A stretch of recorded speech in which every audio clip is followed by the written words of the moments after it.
안녕하십니까. 키프로스 박선아입니다. 오늘 말씀 여호수아 21장 20절에서 45절까지 함께 읽도록 하겠습니다. 레위 사람들 가운데서 나머지 곧 고앗 자손 가문의 레위 사람은 에브라임 지파에게서 성읍을 몫으로 받았다.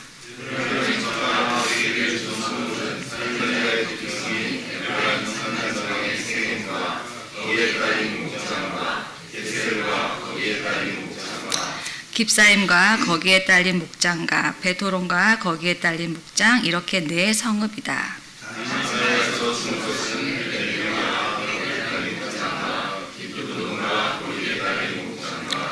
아알론과 거기에 딸린 목장과 가드립몬과 거기에 딸린 목장, 이렇게 네 성읍이다.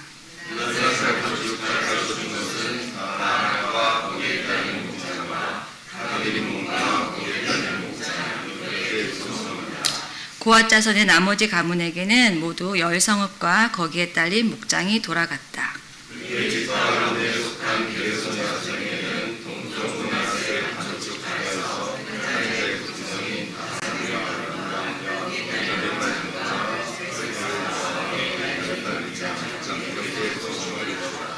이사갈 지파에게서는 기시온과 거기에 딸린 목장과 다브랏과 거기에 딸린 목장과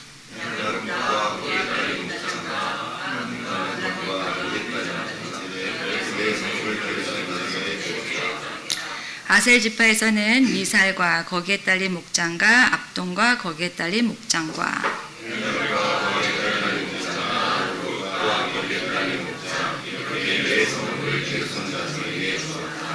납달리 지파에서는 살인자의 도피성인 갈릴리의 게데스와 거기에 딸린 목장과 함못들과 거기에 딸린 목장과 가르단과 거기에 딸린 목장, 이렇게 세 성읍을 게르손 자손에게 주었다.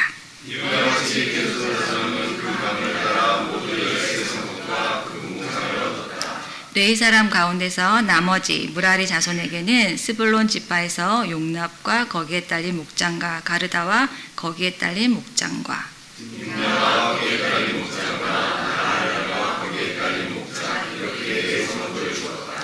르우벤 지파에서는 베셀과 거기에 딸린 목장과 야하스와 거기에 딸린 목장과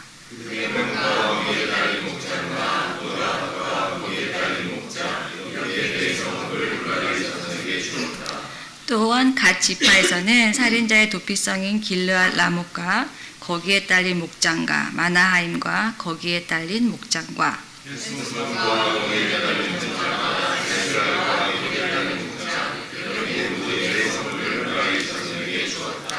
이것이 레위 가문의 나머지 곧 무라리 자손이 그 가문을 따라 받은 성읍으로서 모두 12성읍이 그들의 몫이 되었다.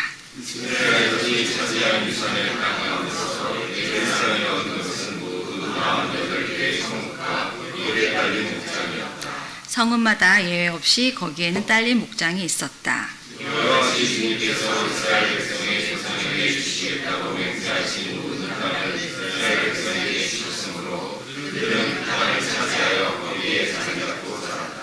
주님께서는 그들의 조상에게 맹세하신 대로 사방에 평화를 주셨다. 또한 주님께서는 그들의 모든 원수를 그들의 손에 넘기셨으므로 그들의 원수 가운데서 어느 누구도 그들에게 대항하지 못하였다. 주님께서 이스라엘 백성에게 약속하신 모든 선한 말씀이 또 그것이 그대로 이루어졌다. 아멘. 안녕하십니까. 키프로스 박선아입니다. 또 오늘도 긴장되고 부족하고 떨리는 마음으로 이 자리에 나왔습니다. 아침에 급하게 나오느라고요. 신발을 못 갈아 신고 나와서 의도하진 않았습니다. 이 슬리퍼가. 그러니까 이해해 주시기를 바랍니다. 뭘 하나 챙기다 보면 하나를 생각을 못하는 스타일이어가지고 죄송합니다. 2025년 그 새해를 우리가 여호수아를 묵상하면서 시작했는데 벌써 한 달이 되었습니다. 이 여호수아도 거의 끝이 보이는 것 같아요. 먼저 여호수아를 정리해 보면 1장에서 우리가 12장은 전쟁과 그 정복의 이야기가 나오고요.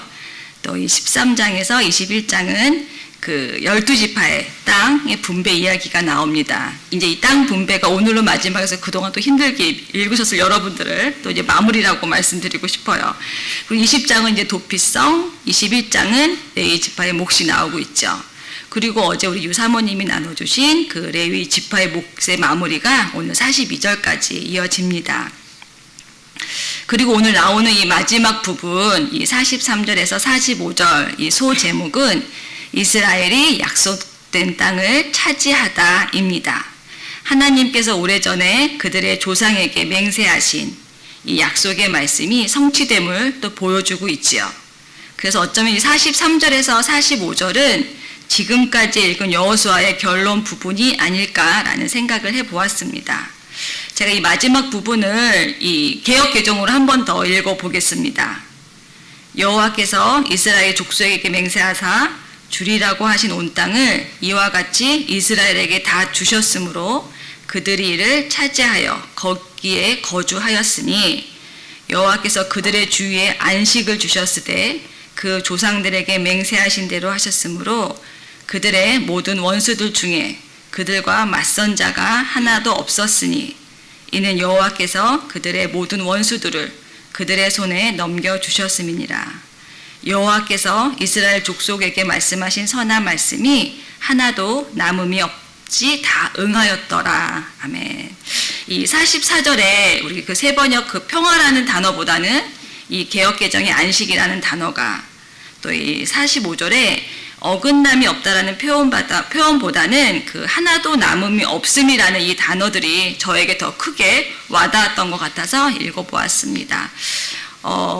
이 여기에 나오는 안식은 단순한 삶의 평화, 어떤 걱정이 없는 삶이 아니라 오직 하나님의 공급하시고 함께 하시는 가운데 누리는 참된 쉼을 또 이루셨다는 말씀으로 들렸고요. 하나님의 말씀하신 선한 말씀이 하나도 남음이 없이 응하셨다는 부분에서는 하나님의 절대적 신실하심을 보여주는 것 같았습니다. 이 말씀은 지금을 살고 있는 저희에게도 읽기만 해도 아주 큰 힘이 되는 것 같습니다. 저는 오늘 이 43절에서 이 45절까지 결론의 말씀이 이루어지기의 과정을 이 여호수아서를 통해서 우리가 보면 좋을 것 같습니다. 1장에서 12장까지 그 수많은 전쟁 그리고 정복하는 모습들을 보면 하나님이 계획하시고 전쟁에서 승리를 이루시기도 하지만 하나님의 말씀에 순종하며 함께 전쟁을 치르는 이스라엘 민족의 모습도 볼 수 있습니다.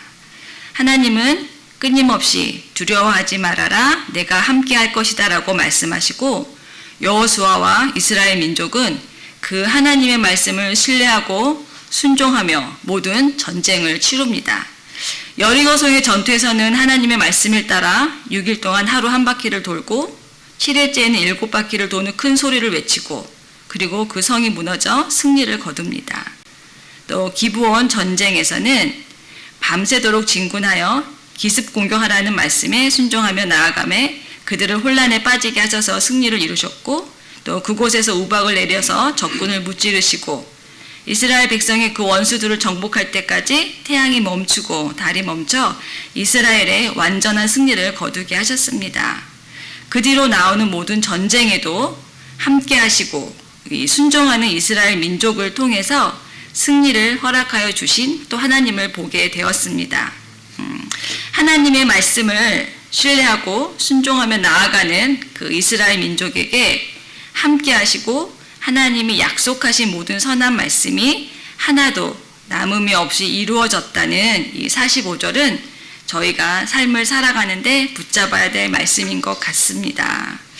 저는 오늘 이 말씀을 묵상하는 가운데 이 순종이라는 단어가 저에게 또 다가왔습니다. 제가 작년부터 성경 필사를 시작했거든요. 그리고 한 일주일에 3일 정도, 그래서 보통 한 번 하면 2시간, 정말 할 때는 3시간 정도의 시간을 갖는데요. 사실 그 시간이 저에게는 정말 참 안식을 주는 시간이고 그 시간이 주는 위로와 평안이 있기에 그 시간을 상당히 또 좋아하고 어느 순간 그 시간을 제가 사모하게 됐었습니다. 그래서 저의 계획은 2025년은 창세기 필사를 시작하려고 제가 새해 계획을 세웠었습니다.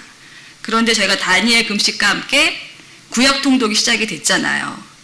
저는 이 구약 통독이 다니엘 금식 기간에만 하는 거라고 생각을 했어요. 아무래도 제가 이 통독이라는 단어 뜻을 몰랐던 것 같습니다. 사실 매일 10장 읽고 매장마다 한 절 쓰다 보면 그냥 1시간이 지나갑니다. 그래서 이 내가 계획한 창세기 필사를 함께 하기에는 조금 버거운 일이었어요. 그리고 내가 원하는 그 필사하는 시간을 못 갖는 게 구약 통독 때문인 것 같아서 이 매일 10장씩 읽는 것이 약간은 즐겁지가 좀 않았습니다. 그리고 내가 한 장 한 장 그 써내려 갈 때의 기쁨을 맛보지 못한다니 나만의 그 감정의 교만이 슬금슬금 이렇게 올라왔던 것 같아요. 그래서 저는 이 구약 통독을 다니엘 금식 기간만 하고 내가 계획한 창세기 필사를 시작하느냐, 그냥 창세기 필사를 구약 통독 후에 시작하느냐를 두고 고민하기 시작했던 것 같습니다. 그런데 저처럼 이 구약 통독을 하느냐 마느냐를 두고 고민한 분들이 좀 있었던 것 같아요. 그분들처럼 저에게도 하나님이 주신 마음이 있었습니다. 저희가 작년 후반부부터 그 예레미야 그리고 구약의 마지막 선지서 부분을 읽으며 이스라엘 민족의 마지막의 모습을 봤던 것 같고요. 그리고 1월부터는 여호수아 큐티를 하고 있습니다. 그리고 저희가 또 1월 1일 다니엘 금식 기간 동에는 창세기부터 구약 통독을 하는데 전체적으로 끝과 처음을 이렇게 읽으니까는 구약의 말씀들이 이어지는 제가 경험을 했던 것 같아요. 매일 10장씩 읽으니까 스토리가 빨리빨리 진행이 되어서 그런지 그동안 어렵고 힘들었던 구약 부분이 새롭고 좀 재미있게 느껴졌습니다. 그리고 또 변함없으시고 신실하신 하나님을 알아가는 시간이었고 또 여호수아를 또 이렇게 묵상하는데 상당한 도움이 되었던 것 같습니다. 그러면서 자연스럽게 그 창세기 필사를 구약 통독 후에 쓰기로 마음을 내려놓고 또 지금까지 구약 통독을 하고 있고 또 마무리를 하려고 또 마음을 먹어봅니다. 그러면서 어려운 그 구약에 나오는 그 어려운 제사법, 그 세세한 율법들, 또 반복되는 같은 내용들, 그 모든 구약의 말씀 속에서 철저하신 하나님을 만났고요. 죽이시는 하나님을 통해서 악의 뿌리를 뽑는 단호한 또 하나님을 만났습니다. 그리고 순종하는 자에게는 복을 주시려고 작정하신 하나님, 또 애매모호함이 아닌 된다, 안 된다가 아니라 못한다, 해야 한다라고 정확하게 방법을 주시는 또 하나님을 만났던 것 같습니다. 또한 오늘 말씀 또 여호수아를 또 묵상하며 순종의 모습으로 나아가는 이스라엘 민족에게 700년 전에 약속하신 그 젖과 꿀이 흐르는 땅으로 인도하시고 허락하시는 신실하신 하나님, 그 안식과 또 평안을 허락하신 사랑의 하나님을 만났던 것 같습니다. 그리고 이 공동체가 함께하는 이 구약 통독을 함으로써 저에게는 하나님의 말씀을 가까이 하며 오는 즐거움을 또 알게 해주셨고요. 또 하나님을 더 알아가는 복의 기회를 또 주셨다고 생각을 합니다. 이 순종의 모습, 또 이 순종의 결단은 각자가 다 다를 것이라고 생각을 합니다. 하나님이 주시는 그 순종의 마음을 스스로가 잘 묵상하고 또 나아가길 바라며 저는 오늘 이 나눔 마지막으로 제가 구약을 읽으면서 하나님에 대해서 제가 되게 하나님이 어떤 분이신가를 우리가 묵상을 해야 됐을 때 요 신명기 28장 순종하며 받는 복이 저에게 더 많이 와닿았던 것 같아요. 그러면서 이스라엘 민족이 순종함으로써 하나님과 함께 나아가를 보면서 하나님이 정말 우리에게 복을 주시기로 작정을 하셨구나라는 그 마음을 제가 좀 읽게 된 것 같아요. 그래서 오늘 마지막 이 간단한 묵상의 마지막을 제가 28장 순종하며 받는 복을 여러분들에게 말씀드리며 끝내려고 합니다. 물론 시대적 배경이 다름을 다 알려드리고요. 그 복을 주시고자 하시는 그 하나님의 마음을 더 바라보는 여러분들이 바라며 이 마지막 부분을 짧게 읽어드리고 말씀을 마치도록 하겠습니다. 당신들이 당신들의 하나님의 말씀에 순종하면 이 모든 복이 당신들에게 찾아와서 당신들을 따를 것입니다. 당신들은 성읍에서도 복을 받고 들에서도 복을 받을 것입니다. 당신들의 태가 복을 받아 자식을 많이 낳고 땅이 복을 받아 열매를 풍성하게 내고 집짐승도 복을 받아 번식할 것이니 소도 많아지고 양도 새끼를 많이 낳을 겁니다. 당신들의 곡식 광주리도 반죽그릇도 복을 받을 것입니다. 당신들은 들어와도 복을 받고 나가도 복을 받을 것입니다. 주님께서 명하셔서 당신들의 창고와 당신들의 손으로 하는 모든 일에 복을 넘치게 하실 것이고요. 주 당신들의 하나님이 당신들에게 주시는 땅에서 당신들에게 복을 주실 것입니다. 주님께서는 그 풍성한 보물 창고 하늘을 여시고 철을 따라서 당신들의 밭에 비를 내려주시고 당신들이 하는 모든 일에 복을 주실 것입니다. 그러므로 당신들은 많은 민족에게 꾸어주기는 하여도 꾸지는 않는 민족이 될 것입니다. 당신들은 좌로든지 우로든지 내가 오늘 당신들에게 명하는 이 모든 말씀을 벗어나지 말고 다른 신들을 따라서 섬기지 마십시오. 순종하며 오늘 하나님의 이 귀한 복을 누리는 우리 GFC 식구들을 바라며 이 말씀을 마치도록 하겠습니다. 감사합니다.